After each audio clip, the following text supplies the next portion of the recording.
अस्सलाम वालेकुम नाज़रीन इकराम, रोशनी लाइट चैनल की तरफ से आप सबको खुश आमदीद। नाज़रीन इकराम, मेरी आज की वीडियो कुरुल्लुश उस्मान के बारे में है और इस वीडियो का मेन टॉपिक है फारूक आरान, जिनके बारे में मैंने अपनी पिछली वीडियो में खबर दी थी कि अलाउद्दीन अली के किरदार के तौर पर कुरुल्लुश उस्मान के सीज़न 7 में उनका आना कन्फर्म हो चुका है।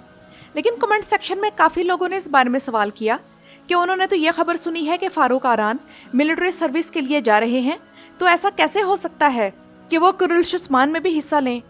इसके अलावा कई लोगों ने यह भी सवाल किया कि फारूक आरान किस किस्म की मिलिट्री सर्विस में गए हैं, ये सर्विस कितने अरसे के लिए है, और वो तो एक अदाकार हैं, तो वो इस मिलिट्री सर्विस में हिस्सा लेने के लिए क्यों गए हैं। तो नाज़रीन इकराम, मेरी आज की वीडियो इन तमाम सवालात के जवाबात पर मुश्तमिल है। आइए चलते हैं आज की वीडियो की तरफ। तो जैसा कि टर्किश ड्रामा इंडस्ट्री ना सिर्फ अपनी शानदार प्रोडक्शंस और दिलकश कहानियों के लिए मशहूर है, बल्कि उन फनकारों के लिए भी जो अपनी लाजवाल अदाकारी के जरिए दुनिया भर के नाजरीन के दिल जीत लेते हैं। इन्हीं फनकारों में से एक उभरता हुआ नाम फारूक आरान है, जिन्होंने पहले दास्तान और फिर कुरुल्लुश उस्मान में अलाउद्दीन बे के किरदार से शोहरत हासिल की।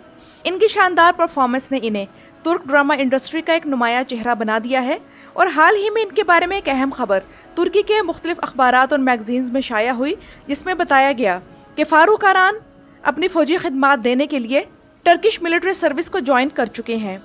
याद रहे कि फारूक आरान का नाम पहली बार उस वक्त मंजर आम पर आया जब वो दास्तान ड्रामे में अपीयर हुए। इसके बाद उन्होंने अलसंजक ड्रामा किया, लेकिन सही मानों में शोहरत उन्हें तब मिली जब वो टर्किश ड्रामे कुरुल्लुश उस्मान की कास्ट का हिस्सा बने। क्योंकि कुरुल्लुश उस्मान टर्किश ड्रामों में एक मुनफरिद हैसियत रखता है, क्योंकि ये ड्रामा उस्मानी सल्तनत के बानी उस्मान गाजी की जद्दोजहद और फतूहात पर मबनी है। और इस ड्रामे ने न सिर्फ तुर्की बल्कि दुनिया भर में मकबूलियत हासिल की, और यही वजह है कि इस ड्रामे में जो भी नया अदाकार आता है उसे फिर आलमी शोहरत मिल जाती है। तो फारूक आरान ने इस ड्रामे में अलाउद्दीन बे का किरदार अदा किया, और अलाउद्दीन बे दरअसल उस्मान गाजी के बेटे और उस्मानी तारीख में एक अहम शख्सियत हैं। तो अब आते हैं इस तरफ कि फारूक आरान ने मिलिट्री सर्विस को क्यों ज्वाइन किया। तो नाजरीन इकराम, तुर्की में फौजी खिदमत एक कौमी फ़र्ज है। तुर्की में हर मर्द शहरी के लिए फौजी खिदमत यानी मिलिट्री सर्विस एक लाजमी कानूनी जिम्मेदारी है, और 20 साल से ज़्यादा उम्र के हर तुर्क मर्द को कानून के मुताबिक फौजी तरबियत हासिल करनी पड़ती है। अलबत्ता उसके पास मुख्तलिफ किस्म के ऑप्शंस मौजूद होते हैं। इनमें से एक आम ऑप्शन बेदली अस्करलिक है, जिसे आप इंग्लिश में पेड मिलिट्री सर्विस कह सकते हैं, जिसके तहत एक मुकर्ररा फीस अदा करके 3-4 हफ्ते की मुख्तसर फौजी तरबियत लेकर कोई भी फर्द अपनी जिम्मेदारी पूरी कर सकता है। और ज़्यादातर तुर्क अदाकार और मशहूर शख्सियात यही तरीका इख्तियार करते हैं ताकि उनकी प्रोफेशनल ज़िंदगी में ज़्यादा लंबा गैप ना आए। तुर्की में फ़ौजी खिदमत को एक फ़ख्र की बात समझा जाता है। अदाकारों, खिलाड़ियों और आम शहरियों के दरमियान इस हवाले से कोई फ़र्क नहीं रखा जाता। तुर्क मुआशरे में ये तसव्वुर बहुत मजबूत है कि हर मर्द को, चाहे वो कितना ही बड़ा स्टार क्यों ना हो, अपना कौमी फ़र्ज़ ज़रूर अदा करना चाहिए। इसी वजह से फारूक आरान जैसे नौजवान अदाकार भी अपनी मसरूफियात में से वक्त निकाल कर फौज में शामिल होते हैं और अपनी पेशावराना जिम्मेदारियां और ट्रेनिंग हासिल करते हैं। फारूक आरान से पहले तुर्की के अब तक कौन कौन से मशहूर अदाकार अपनी पेड मिलिट्री सर्विस पूरी कर चुके हैं। तो नाजरीन इकराम, उनमें सबसे पहले नंबर पर किवांच ततलातुग हैं, जिन्होंने 2014 में 3 हफ्ते के लिए पेड मिलिट्री सर्विस की। इसके बाद बुराक ओज़वित हैं, जिन्होंने 2018 से 2019 के दरमियान बेदली अस्करलिक की तरबियत हासिल की। इसके बाद शागलार एर्तुगरुल हैं, जो कि तश्कीलात के हीरो हैं, इन्होंने भी पेड मिलिट्री सर्विस की है। इसके बाद नंबर आता है बारिश आरदूज का। इन्होंने 2019 में 21 दिन की ट्रेनिंग हासिल करके पेड मिलिट्री सर्विस की मुद्दत पूरी की। इसके बाद अदाकार है जान यमान। इन्होंने 2020 के शुरू में बेदली अस्करलिक की तरबियत हासिल की। और उसके बाद है करीम बुरसन। तो चूंकि ये काफ़ी अरसा अमेरिका में रहे और इसके बाद तुर्की आए, तो इसी वजह से उन्होंने पेड मिलिट्री सर्विस के ऑफर से फ़ायदा उठाया। इसके बाद है तोलगा सारिताश, जिन्होंने 2021 में ये सर्विस की। फिर इसके बाद है इब्राहिम जलिकॉल, तो इन्होंने भी पेड मिलिट्री सर्विस की खिदमत हासिल की।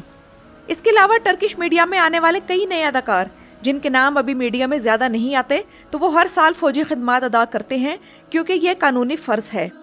तो नाजरीन इकराम, इससे वाज़ेह हो गया कि ज़्यादातर टर्किश अदाकार बेदली अस्करलिक की ऑफ़र लेते हैं, क्योंकि ये बिल्कुल कानूनी है और इन्हें सिर्फ 3 से 4 हफ्ते देने पड़ते हैं। क्योंकि अदाकारों के लिए लंबा गैप लेना उनके करियर के लिए मुश्किल होता है, इसलिए वो फ़ौज को फ़ीस अदा करके मुख्तसर सर्विस करते हैं।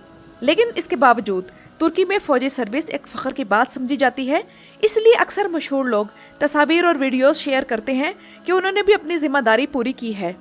याद रहे कि तुर्क एक जंगजू कौम है और बेशक ये जदीद दौर में दाखिल हो चुकी है, लेकिन इन्होंने अपनी अस्करी रवायात को नहीं भुलाया, जो कि किसी भी जिंदा कौम की पहचान होती है कि वो जितनी मर्जी मॉडर्न हो जाए लेकिन अपनी रवायात को नहीं भूलते।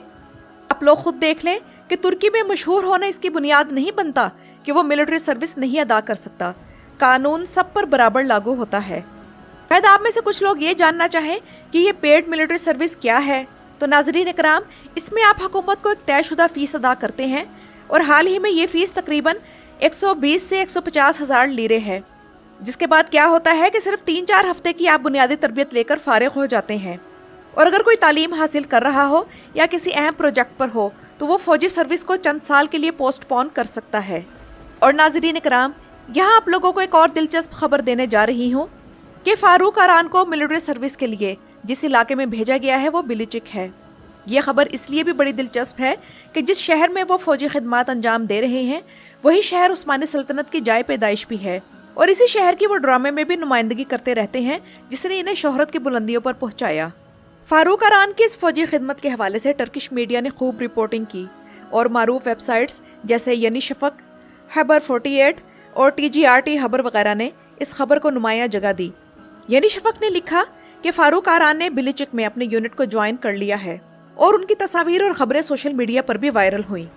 और जैसा कि वो अपनी फौजी खिदमत अंजाम देने के लिए बिलिचिक में मौजूद हैं और यही शहर कुरुल्श उस्मान की कहानी का मरकज़ भी रहा है, तो नाज़रीन इकराम, ये एक दिलचस्प इत्तफाक है कि फारूक आरान जिस शहर को स्क्रीन पर अदाकारी के जरिए जिंदा करते हैं, अब हकीकत में भी उसी शहर में अपना कौमी फ़र्ज निभा रहे हैं। इस हवाले से टर्किश मीडिया ने इसे एक तारीख़ी इत्तफाक करार दिया है।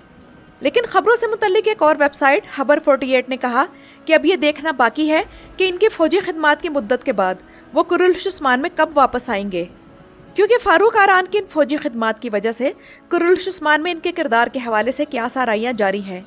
बाज़ रिपोर्ट्स के मुताबिक उनके सीन चंद हफ्तों के लिए कम कर दिए जाएंगे या वो मुख्तसर अरसे के लिए ड्रामे से गैर हाजिर रहेंगे। मुझे यही लगता है कि उन्होंने पेड मिलिट्री सर्विस की ऑफ़र ज़रूर ली होगी और ये बात यकीनी है कि वो अपनी जिम्मेदारी पूरी करने के बाद दोबारा वापस आएंगे और ड्रामे में अपनी शानदार अदाकारी का सिलसिला जारी रखेंगे।